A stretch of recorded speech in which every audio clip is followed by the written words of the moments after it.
Hello അസ്സാം വലൈക്കും welcome to bakes and curries. വളരെ തിരക്കുള്ള ദിവസങ്ങളിലൊക്കെ നമുക്ക് പെട്ടെന്ന് ഉണ്ടാക്കിയെടുക്കാൻ പറ്റിയ ഒരു 2 ബ്രേക്ക്ഫാസ്റ്റിൻ്റെ റെസിപ്പിയാണ് ഇന്നത്തെ വീഡിയോയിൽ ഉൾപ്പെടുത്തിയിരിക്കുന്നത്.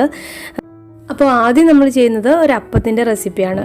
അപ്പോൾ അതിന് വേണ്ടിയിട്ട് ഞാൻ ജീരകശാല അരിയാണ് എടുത്തിരിക്കുന്നത്. 2 കപ്പിൻ്റെ അളവിലാണ് ഞാൻ അരി എടുത്തിരിക്കുന്നത്. അപ്പോൾ ഇതൊരു അരമണിക്കൂർ നന്നായിട്ടൊന്ന് സോഫ്റ്റ് ആവാൻ വേണ്ടിയിട്ടൊന്ന് കുതിർത്ത് വെക്കണം. പിന്നെ ജീരകശാല അരിക്ക് പകരം ബസ്മതി റൈസ് ഉപയോഗിക്കാം കേട്ടോ. പിന്നെ പച്ചരി വെച്ചും നമുക്ക് ഉണ്ടാക്കിയെടുക്കാൻ പറ്റും, പക്ഷേ ഈ ഒരു ടേസ്റ്റ് അതിന് ഉണ്ടാവില്ല കേട്ടോ. അപ്പോൾ ഇതിന് ഒരു ബിരിയാണിയുടെ ഒരു സ്മെല്ലൊക്കെ ഉള്ളതുകൊണ്ട് കുറച്ചുകൂടെ ടേസ്റ്റ് കൂടുതലുണ്ടാവും. അപ്പോൾ ആദ്യം നമുക്ക് ഈ അരി ഒന്ന് അരച്ചെടുക്കാം. അപ്പോൾ അരച്ചെടുക്കുന്ന സമയത്ത് 1 കപ്പ് ചോറും കൂടെ നമ്മൾ ഇതിലേക്ക് ചേർത്ത് കൊടുക്കുന്നുണ്ട്. ഇനി ചോറ് ചേർക്കാം. അപ്പോൾ ഞാൻ അരി കുതിർത്ത് വെച്ചത് 2 കപ്പ് വെള്ളത്തിലാണ്. അപ്പോൾ അതിൽ 1 കപ്പ് ചേർത്തിട്ട് നമുക്കിതൊന്ന് അരച്ചെടുക്കാം. എന്നിട്ട് പോരാന്നുണ്ടെങ്കിൽ വേണമെങ്കിൽ ചേർത്ത് കൊടുത്താൽ മതി. അപ്പോൾ ഇപ്പോൾ പറഞ്ഞ പോലെ സെയിം വെള്ളം തന്നെയാണ് നമ്മൾ അരയ്ക്കാൻ എടുക്കുന്നതെങ്കിൽ കുടിക്കുന്ന വെള്ളത്തിൽ വേണം കേട്ടോ നമ്മളിത് സോക്ക് ചെയ്ത് വെക്കാൻ. അപ്പോൾ ഞാനിതൊന്ന് അരച്ചെടുത്തിട്ട് വരാം.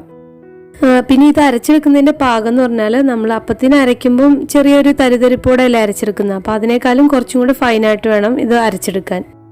അരി അരച്ചെടുത്തപ്പോൾ ഈ ഒരു തിക്നെസ്സിലാണ് ഇരിക്കുന്നത്. അപ്പോൾ ഇത്രയും കട്ട് ചെയ്തതിന് വേണ്ട. അപ്പോൾ അതുകൊണ്ട് കുറച്ച് വെള്ളം കൂടി ചേർത്തിട്ടൊന്ന് ലൂസാക്കി എടുക്കണം. അപ്പോൾ ഒരു 3/4 കപ്പ് വെള്ളം കൂടി ഒന്ന് മിക്സി കഴുകിയിട്ട് ഇതിലേക്ക് ചേർത്ത് കൊടുക്കുന്നുണ്ട്. ഇനി അരച്ചു വെച്ച മാവിലേക്ക് കുറച്ച് ചേരുവകളും കൂടെ ഒതുക്കി ചേർക്കാനുണ്ട്. അപ്പോൾ അതിനായിട്ട് 10 ചുവന്നുള്ളി എടുത്തിട്ടുണ്ട്. 1 ടീസ്പൂൺ ചെറിയ ജീരകം ചേർക്കാം. പിന്നെ ജീരകത്തിൻ്റെ ടേസ്റ്റ് അധികം ഇഷ്ടമില്ലാത്തവർക്ക് 1/2 ടീസ്പൂൺ ചേർത്താലും മതി കേട്ടോ. പിന്നെ 1 കപ്പ് തേങ്ങയും കൂടെ നമ്മൾ ഇതിലേക്ക് ചേർക്കുന്നുണ്ട്. ഇതൊരു മിക്സിയുടെ ജാറിലോ അല്ലെങ്കിൽ ചോപ്പറിലൊക്കെ ഇട്ടിട്ട് നന്നായിട്ടൊന്ന് ഒതുക്കി എടുത്താൽ മതി. ഒത്തിരി അരഞ്ഞു കൊണ്ടാട്ടോ, നമ്മൾ തോരനൊക്കെ എടുക്കുന്ന ആ ഒരു രീതിയിൽ ഒന്ന് ഒതുക്കിയെടുത്താൽ മതി. ഇനി അരച്ചെടുത്ത മാവിലേക്ക് നമ്മൾ ഒതുക്കിയെടുത്ത തേങ്ങയും കൂടെ ചേർത്തിട്ട് നന്നായിട്ട് മിക്സ് ചെയ്തെടുക്കാം. ഇതിലേക്ക് ആവശ്യത്തിനുള്ള ഉപ്പും കൂടി ചേർത്തിട്ട് നന്നായിട്ടൊന്ന് മിക്സ് ചെയ്ത ശേഷം നമുക്ക് അപ്പം ചുട്ടെടുക്കാം. ഇത് നമ്മൾ സാധാരണ അപ്പം ഉണ്ടാക്കുന്ന പോലെ പുളിപ്പിക്കേണ്ട ആവശ്യമൊന്നുമില്ല. അരച്ച ഉടനെ തന്നെ നമുക്ക് ചുട്ടെടുക്കാം കേട്ടോ. ഈ ചൂടായ പാനിലേക്ക് നമുക്ക് 2 സ്പൂൺ മാവ് ഒഴിച്ചിട്ട് ഒന്ന് നിരത്തി കൊടുക്കാം. സാധാരണ അപ്പം ചുടുന്ന പോലെ തന്നെ മൂടി വെച്ചിട്ട് നമുക്കിതൊന്ന് വേവിച്ചെടുക്കാം. ഇപ്പോൾ ഒരു സൈഡ് റെഡി ആയിട്ടുണ്ട്. ഇനി തിരിച്ചിട്ടിട്ട് നമുക്ക് മറ്റേ സൈഡും കൂടെ മൂടി വെച്ചിട്ട് വേവിച്ചെടുക്കാം.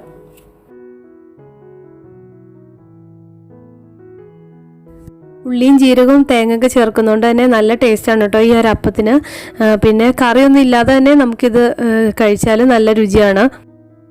പിന്നെ നല്ല എളുപ്പമാണല്ലോ ഉണ്ടാക്കിയെടുക്കാനും. അപ്പോൾ രാവിലെ ജോലിക്കൊക്കെ പോകുന്നവർക്കൊക്കെ പെട്ടെന്ന് ഉണ്ടാക്കിയെടുക്കാൻ പറ്റിയ നല്ലൊരു റെസിപ്പിയാണിത്. അപ്പോൾ എല്ലാവരും മറക്കാതെ ട്രൈ ചെയ്ത് നോക്കണം കേട്ടോ.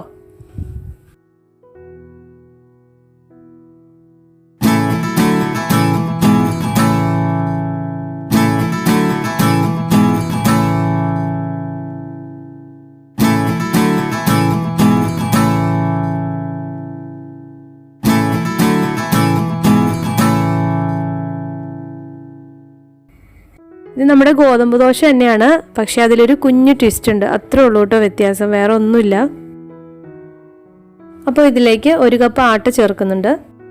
ആവശ്യത്തിനുള്ള ഉപ്പ് ചേർക്കാം. ഇനി ആവശ്യത്തിനുള്ള വെള്ളവും കൂടി ചേർത്തിട്ട് ഗോതമ്പ് ദോശയുടെ ഒരു പരുവത്തിൽ കലക്കിയെടുക്കണം. അപ്പോൾ ഈ ഗോതമ്പ് ദോശയുടെ മാവ് റെഡിയാക്കി എടുക്കാൻ വേണ്ടിയിട്ട് മൊത്തത്തിൽ 2 കപ്പ് വെള്ളമാണ് ഞാൻ ഇതിലേക്ക് ചേർത്തത്. ഇപ്പോൾ നമ്മുടെ ദോശയുടെ ബാറ്റർ ഇവിടെ റെഡി ആയിട്ടുണ്ട്. ഇനി ഇതിലേക്ക് ഒരു കളറിന് വേണ്ടിയിട്ട് അല്പം മഞ്ഞൾപ്പൊടിയും കൂടെ ഞാൻ ചേർക്കുന്നുണ്ട്. 1/2 ടീസ്പൂൺ മഞ്ഞൾപ്പൊടിയാണ് ചേർത്തത്. അപ്പോൾ മഞ്ഞൾപ്പൊടിയും ചേർത്തിട്ട് നന്നായിട്ട് മിക്സ് ചെയ്തെടുത്തിട്ടുണ്ട്. മിക്സ് ചെയ്ത് നോക്കിയപ്പോൾ ഉപ്പ് കുറച്ച് കുറവായിരുന്നു. അപ്പോൾ അതുകൊണ്ട് അല്പം ഉപ്പും കൂടി ചേർത്ത് കൊടുക്കുന്നുണ്ട്.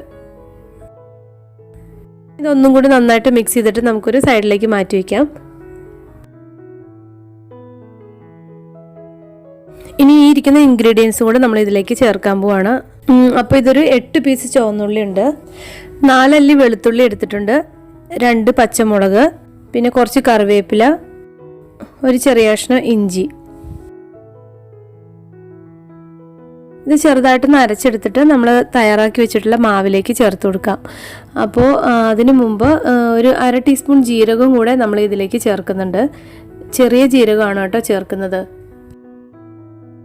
അതുപോലെ അരച്ചെടുക്കുന്ന സമയത്ത് വെള്ളത്തിന് പകരം നമ്മൾ ഇപ്പോൾ റെഡിയാക്കി വെച്ചിട്ടുള്ള മാവിൽ നിന്ന് കുറച്ച് ചേർത്തിട്ടാണ് അരച്ചെടുക്കുന്നത്.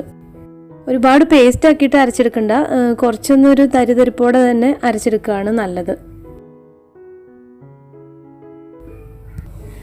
അപ്പോൾ ഇതെല്ലാം നമ്മൾ അരച്ചെടുത്തിട്ടുണ്ട്. ഇനി ഇത് നമ്മൾ റെഡിയാക്കി വെച്ചിട്ടുള്ള മാവിലേക്ക് ചേർത്ത് നന്നായിട്ടൊന്ന് മിക്സ് ചെയ്തെടുക്കാം. മിക്സിയിൽ പറ്റി പിടിച്ച അരപ്പും കൂടെ മൊത്തത്തിൽ കിട്ടാൻ വേണ്ടിയിട്ട് 1 ടേബിൾ സ്പൂൺ വെള്ളം ഒഴിച്ചിട്ട് ഒന്ന് കഴുകിയിട്ട് അതും കൂടെ ഈ ബാറ്ററിലേക്ക് ചേർത്ത് കൊടുക്കുന്നുണ്ട്. അങ്ങനെ ഇപ്പോൾ നമ്മുടെ ബാറ്റർ റെഡി ആയിട്ടുണ്ട്. ഇനി നമുക്കിത് ചൂടായ പാനിൽ ഒഴിച്ചിട്ട് നമ്മൾ സാധാരണ ഗോതമ്പ് ദോശയൊക്കെ ചുടുന്ന പോലെ തന്നെ ചുട്ടെടുക്കുക. സമയമില്ലാത്തപ്പോഴൊക്കെ എളുപ്പത്തിലുണ്ടാക്കുന്ന ഒരു ബ്രേക്ക്ഫാസ്റ്റ് ആണല്ലോ ഈ ഗോതമ്പ് ദോശ. അപ്പം അതിലേക്കൊരു ചെറിയൊരു ചേഞ്ചും കൂടെ കൊടുത്തു കഴിയുമ്പം കുട്ടികൾക്കൊക്കെ നല്ല ഇഷ്ടപ്പെടും. പിന്നെ അതുപോലെ നല്ല ടേസ്റ്റുമാണ് കേട്ടോ. പിന്നെ ചുട്ടെടുക്കുന്ന സമയത്ത് കുറച്ച് എണ്ണയോ അല്ലെങ്കിൽ നെയ്യൊക്കെ ഒന്ന് മുകളിലൊന്ന് സ്പ്രെഡ് ചെയ്ത് കൊടുക്കാം. ഇതിന് കൂടെ കറിയൊന്നും കൂട്ടിയില്ലെങ്കിലും നല്ല ടേസ്റ്റാണ്. പിന്നെ നിർബന്ധമുള്ളവർക്ക് ചമ്മന്തി ഉപയോഗിക്കാം കേട്ടോ. അപ്പോൾ ഇന്നത്തെ 2 റെസിപ്പിയും നിങ്ങൾക്ക് എല്ലാവർക്കും ഇഷ്ടപ്പെട്ടെന്ന് വിചാരിക്കുന്നു.